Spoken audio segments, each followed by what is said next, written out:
Can you believe this is Shenzhen? This city once symbolized speed, wealth, opportunity, and limitless possibility. Today, it feels strangely empty. Streets that used to be packed are now silent. Shopping malls echo with footsteps. Restaurants wait all day for customers who never come. I dare say that 90% of brick-and-mortar stores in Shenzhen will not survive this winter. Since September, businesses across every industry have been barely hanging on. Fruit vendors, vegetable sellers, clothing shop owners, everyone is clenching their teeth and forcing themselves to endure. Do you honestly think any industry in Shenzhen is still safe? Shenzhen was once the pride of China's reform and opening up. It was known for speed, innovation, efficiency, and prosperity. People came here with dreams, believing that as long as they worked hard, they could change their fate. But in recent years, Shenzhen has been facing pressures it has never experienced before. Foreign capital is withdrawing, manufacturing is shrinking, the service sector is collapsing, people are leaving. What once felt impossible has now become a daily sight. Unemployed people sleeping on the streets. Videos circulating online show men and women wrapped in thin blankets, sleeping at bus station squares and public parks in Longhua district. They lie there quietly, as if they have already accepted this reality. One man says, "I've been homeless in Shenzhen for over 20 years. I used to sleep under bridges and in parks. Now I sleep in public squares." These people are no longer just migrant workers in the traditional sense. Among them are software engineers, construction workers, food delivery riders, people from every social class. During the day, they wander the city looking for work. At night, they lay cardboard on the ground and sleep under bridges, in parks, and in squares. To save money, some survive on instant noodles and tap water. Others cannot even afford a 15 yuan bed in a shared dormitory. Everyone once believed Shenzhen was a gold mine, a place where earning over 10,000 yuan a month was easy. The truth is cruel. Today, even finding a normal job is incredibly difficult. Many people dream of building a future here, but once they arrive, they discover that finding a job is harder than finding a partner.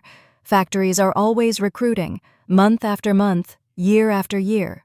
Why? Because they cannot keep workers. People quit after 1 or 2 days. Job apps are filled with listings promising 7,000 to 8,000 yuan per month, even advertising absurd figures like 28,000 to 30,000 yuan per hour.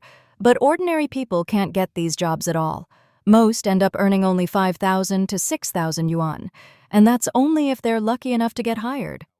One blogger warns people not to blindly come to Shenzhen. It's not the glamorous city the internet portrays. Even fast food restaurants are struggling to survive. One couple noticed that 2 nearby restaurants had closed, so they assumed business might improve. They woke up an hour earlier to prepare ingredients, but after working more than 10 hours, only a handful of customers came through the door. Their total revenue for the entire day was just 943 yuan. They stood there wondering, where did everyone go? Their restaurant is located in an old residential area. They paid 110,000 yuan to take over the shop back in 2016. At the beginning, business was good. Daily turnover was around 2,000 yuan. They were busy from morning until night, but they felt secure and hopeful. 2 years later, they realized they had made almost no money. Every month, after paying rent, their pockets were empty again. They were exhausted, confused, and unable to understand why everything suddenly stopped moving. A security guard who often ate there came in at noon and was shocked to discover he was the only customer. He said young people no longer go out to eat, they order takeout. Others cook at home because it's cheaper. With the economy deteriorating, everyone is cutting expenses wherever possible. The blogger sighed and asked a question many people in the catering industry are afraid to face. What are we supposed to do now? Shenzhen has 18 million people, yet the streets are empty. Shopping malls are empty. Restaurants are empty. Even the outskirts feel deserted. This is Guomao Center, once crowded beyond belief. Now you can stand in the middle of the street and barely see anyone. Where did all the people go? Another young woman thought running a street food stall would be easy money. After starting one with her boyfriend, she realized that even sleeping properly became a luxury. Their stall is in a night market and closes at 1 or 2 in the morning, Sometimes they get home at 3.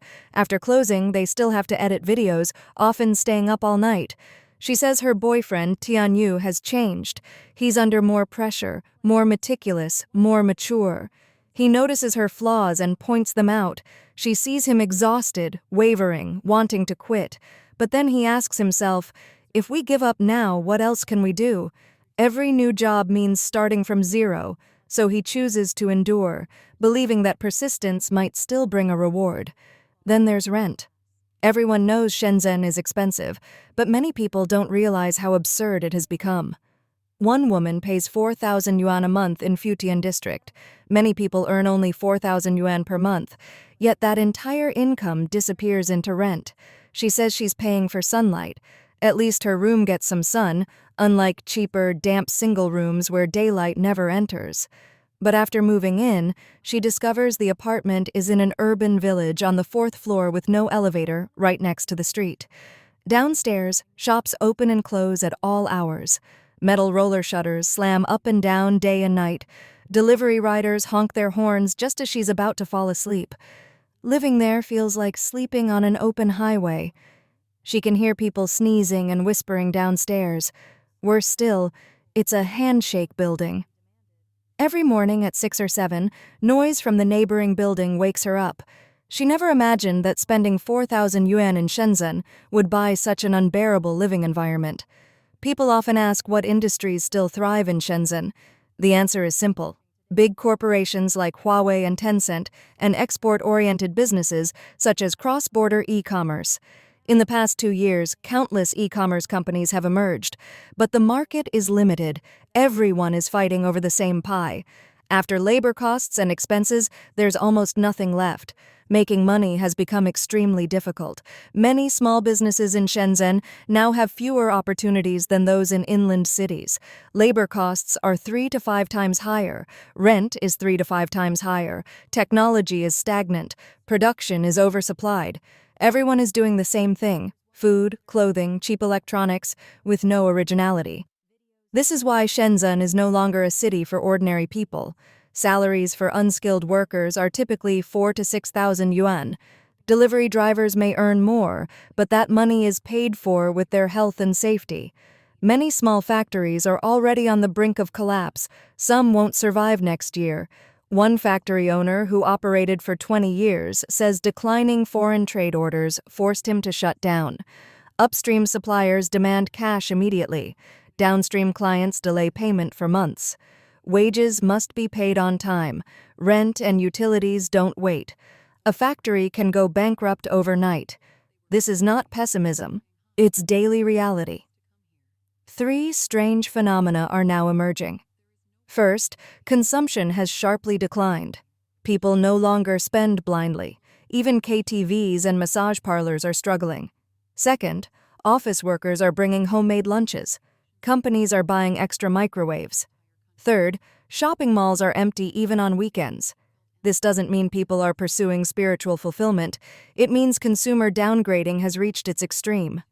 Finding a job in Shenzhen today is brutally difficult. Last year, companies chased candidates. This year, resumes disappear into silence. Fewer companies are hiring. If you have a stable job, don't quit lightly. Underground shops promised guaranteed rental returns are now abandoned.